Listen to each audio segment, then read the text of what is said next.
nating linisin ito. Samantha, Emma, Jane, at Tina. Ay isang tunay na kupunan. Tinutulungan nila ang isa't isa kahit sa paglilinis. Nagsimulang magmukhang mas maayos ang kwarto nang wala ang hindi kinakailangang basura, sirang kasangkapan, at mga buhay na nilalang. Pero ano ang susunod? Salamat! Oh, pagkatapos kailangan nating i-order ang lahat para sa ating hinaharap na kwarto. Wow! Lahat ng materyales sa pagtatayo at mga kasangkapan, bibilhin ito. Yay! Woo! Oh, at narito ang courier. Kamusta? Dalin mo ang kahon dito. Sige. Oh, maraming salamat. Yay. Paalam. Bye-bye. Humiyawa tayo, tingnan natin kung ano ang nandyan. Hose, ang gaganda ng mga screwdriver ninyo. Ayos. Ngayon, itatayo ng mga babae ang pinakamagandang kwarto para sa kanila. Ang daming tabla at mga gamit. Sigurado ba kayong marunong kayong gamitin ang mga ito? Oh, mas may diderningen, coin mo, iikot, at tapos na, Mart. Kailangan mo sang buuin ang bawat kwarto at pagkilos ay ikonekta ang mga ito. Magaling kayo mga babae. Ang saya kapag lahat ay abala sa parehong gawain. Mas gusto kong makita ang huling resulta. Ano na, handa na ba? Wow, ikaw. Wow, salamat. Ano ang susunod? Hello, pagpipinta ng mga dingding. Sige, bawat isa ay pumili ng kulay na pinakagusto niya. Ang saya na bawat isa ay may ibang kulay ng kwarto.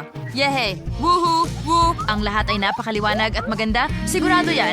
Pero ang aking pink na kwarto ang pinakamaganda. Yay! Ano sa tingin mo?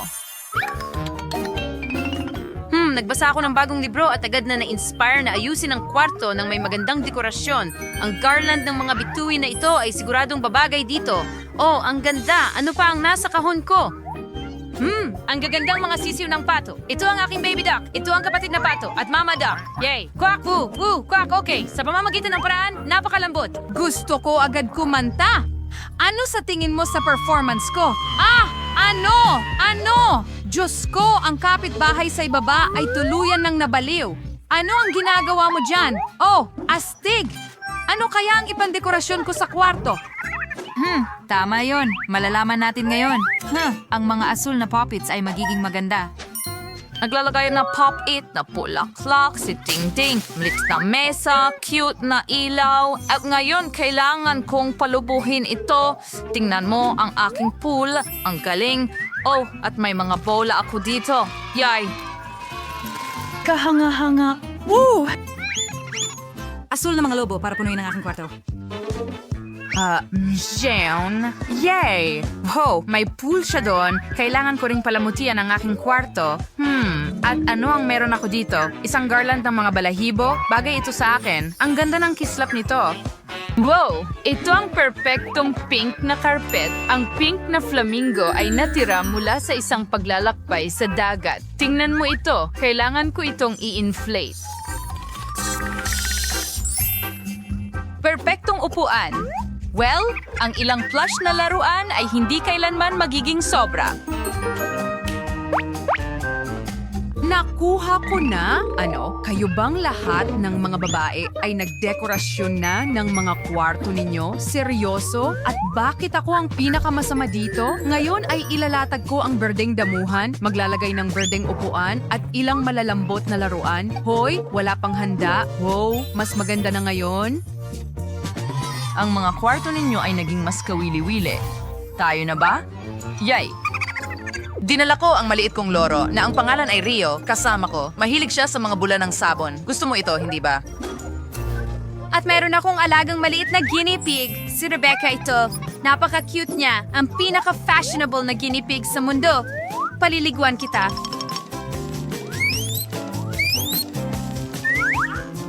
Halika na! Ang cute! Aba, Emma, talagang nagulat mo kami. Mukhang natakot ang lahat sa alaga mo. Oh, anong ibig mong sabihin? Wow, ang cute ni Pete at naglalakad ako kasama siya na may tali at may suot siyang cool na sombrero.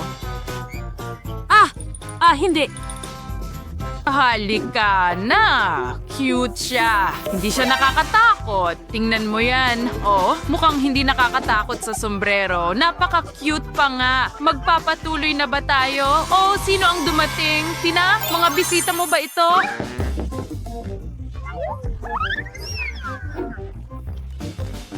Oh, ito na ang delivery guy ng McDonald's. May dala ba silang masarap para sa'yo?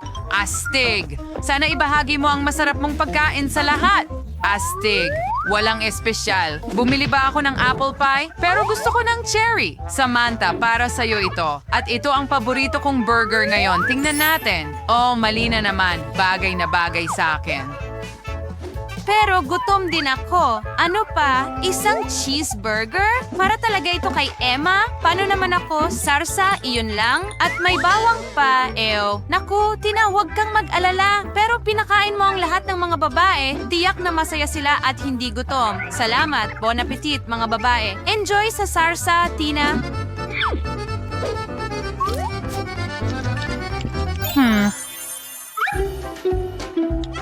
Ano? Patay na ang charger ko. At ano ang gagawin ko ngayon? Tama, may PlayStation ako. Oh, maganda. Isang birdie. Maglaro na tayo ngayon. Laban.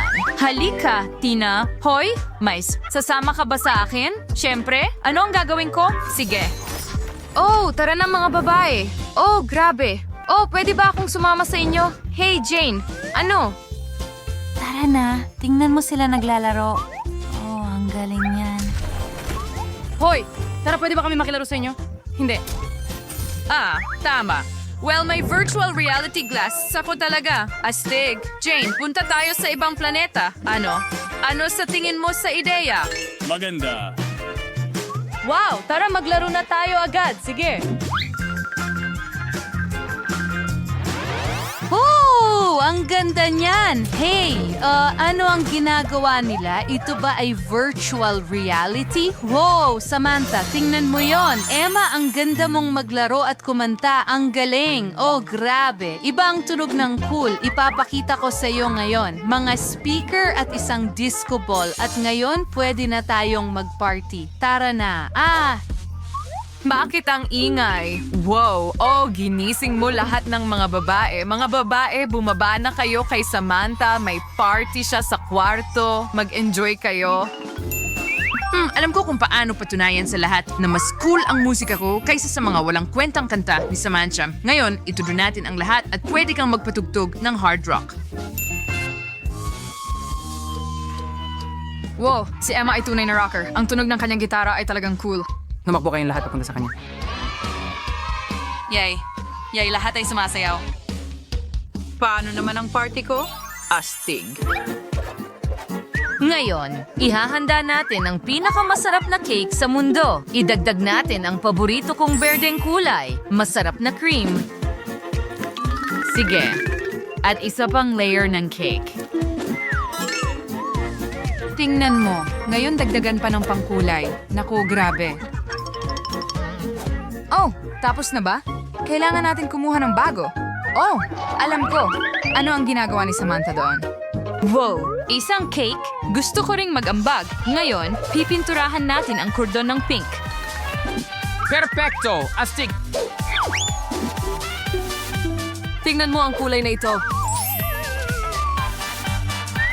Magdagdag ng kaunting cream sa ibabaw. Yay! Perfecto! Nakuha ko na! Ano? Gumagawa sila ng cake? Gusto ko rin gumawa ng sarili ko. Ngayon magkakaroon tayo ng asul na cake sa tulong ng pangkulay at masarap na cream. Sige, magaling. Mukhang mas maganda kaysa dati. Okay, Emma, gusto mo bang tapusin ang cake? Siyempre, ano pa ang natitira dyan? Kaunting dilaw na pangkulay para sa akin. Pastig. Ngayon, ice cream. Pantayin natin ito. Huwag mo lang sabihin sa iba, nagtatago. Yay! Nagdala ako ng bagong birding pangkulay. Ano? Tinapos niyo ang cake nang wala ako? Pero ano ang nasa loob? Oh, ang ganda. Oh, nagpa siya ang mga babae na magbiro sa'yo at bawat isa ay gumawa ng cake sa kanilang sariling estilo. Mukhang makulay at nakakatakam. Seryoso? Pero talagang masaya ito. Mag-tsa na tayo? Sige, naghanda na ang lahat ng mga tasa. Mag-tsa tayo kasama ang makulay nating cake. Ang astig. Oo, mga Jigyang Chefs, oras na para simulan natin ang ating hamon. Gusto kong ipatikim ninyo sa akin ang masarap na mga burger sa unang round. Hoy! Madali lang. Ako ang pinakamahusay sa pagluluto ng mga burger. At sigurado akong kailangan mong magsimula sa pag-toast ng mga buns.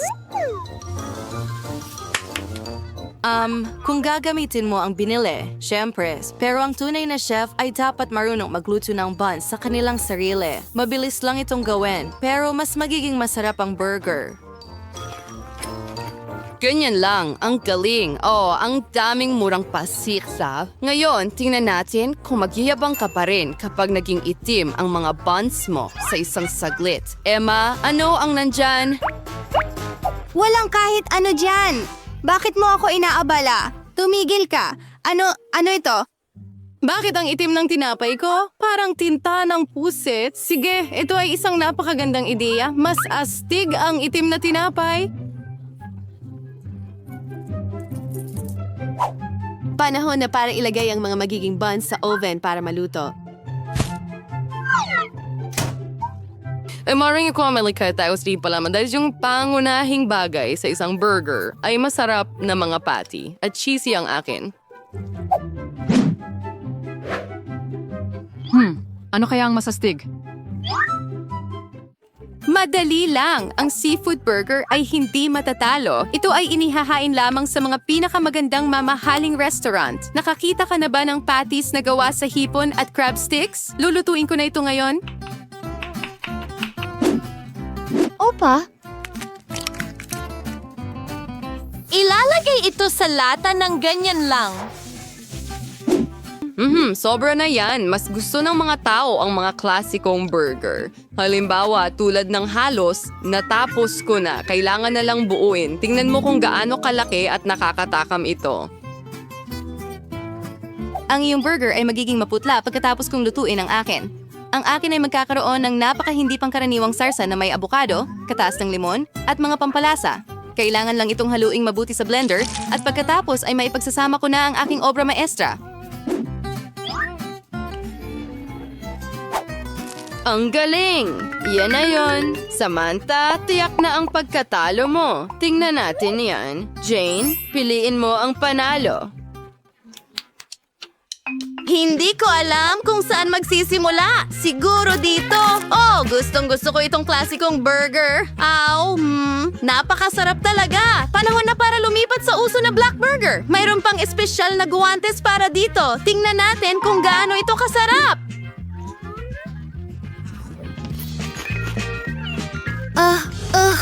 Nakakadiri. Hindi ko matiis ang pagkain dagat at abukado. Mas gusto ko ang burger ni Samantha. Oh, kasi mas masarap ito. Ano ang lulutuin natin sa ikalawang round? Gusto ko ng steak, makatas at masarap. Madali lang. Love the woman's doing hambali sa aking steak. Well, oras na para magsimula. Bakit hindi gumawa ng butter sauce? Hindi ko alam kung para saan ang mga paghahandang iyon. Ang magandang steak ay steak na niluto ng mga profesional. Yun lang. Bilin mo ako. Hindi, nakaka-boring magluto sa kawali. Ang homemade na grill ay ibang usapan. Oh, kalokohan! Kahit sa karaniwang kawali, makakapagluto ka ng napakasarap na karne. Kahit apoy ay pwedeng gamitin. Stigmates, pero ang inhauled steak ay maging mas makatas at mas masarap. Obvious naman. At hindi. Well, oras na para sa lihim na sangkap. Ang tunay na sarsa ng steak ay ginagawa batay sa pulot, mustasa at katas ng lemon. Walang sarsa na mas bagay sa karne. Sigurado akong matutuwa si Jane. Aztec, hilapasam and perishing pre-made gong butter sauce, arara buns, and use kamatis and iron singing time. Jane, oras na para subukan. Siguradong sigurado.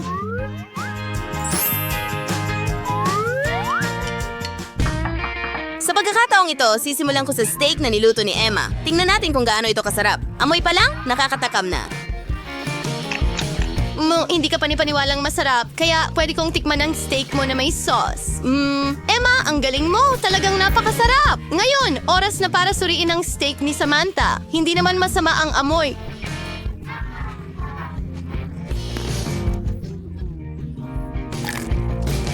Wow, talagang napakasarap!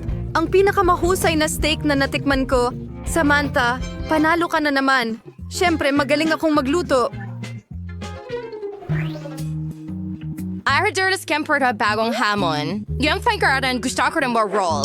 I-welcome ang jamor improvisasyon. Madali lang. Alam mo ba kung gaano karaming rolls na ang nagawa ko? Ang dami. Ang suri-suri sa pagluluto ng kanin. Bakit? Sige. At pagkatapos, magkakaroon ng pipino na hihiwain ko ng mahahabang hiwa. Handa na ang kanin. Pupunta rin ako sa pipino. Sigurado yan. Tingnan lang natin kung ano ang gagawin mo kapag biglang naglaho ang iyong kanin. Hindi niya napapansin ang kahit ano. Nasaan ang aking kanin? Samantha, nakita mo ba ito? Ginagawa ko ang isda sa lahat ng oras na ito. Oh, kailangan nating hanapin ito. Naisip ko ang isang talagang kamangha-manghang ideya. Bakit hindi ako gumawa ng mga roll sa estilong Ruso? Para magawa ito, kailangan kong masahin ang halo ng pancake. Sa tingin ko, magugustuhan ni Jane ang aking eksperimento. Ganyan lang. Handa na ang halo at ibinubuhos namin ito sa kawali. Oh! Ang galing. Ngayon, pancakes, meron kang kakaibang mga roll. Heto, gagawin ko ang lahat ayon sa recipe. Ang pangunahing bagay ay huwag kalimutan ang mga nori sheet. Meron pang espesyal na roll mat. Sa tulong nito, bibigyan ko ng tamang anyo ang mga roll. At pagkatapos ay maaari kang magdagdag ng isda. Well, ang masarap kong mga roll ay handa na. Kailangan na lang magdagdag ng kaunting wasabi at atsarang luya.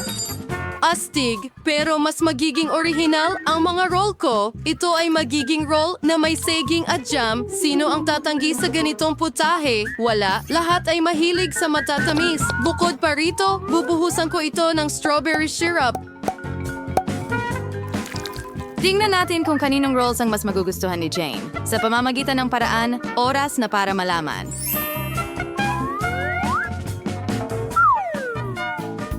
Hindi ko alam kung saan magsisimula. Marahil ang mga klasikong roll mula kay Samantha ang mauna. Hindi masama, pero may kulang. Nakakain na ako ng mas masarap pa. Tingnan natin kung ano ang inihanda ni Emma. Hindi pa ako nakakita ng matamis na rolls dati. Napakasarap nito. Binabati kita, Emma. Sa wakas, ang tagal kong hinintay ang tagumpay na ito.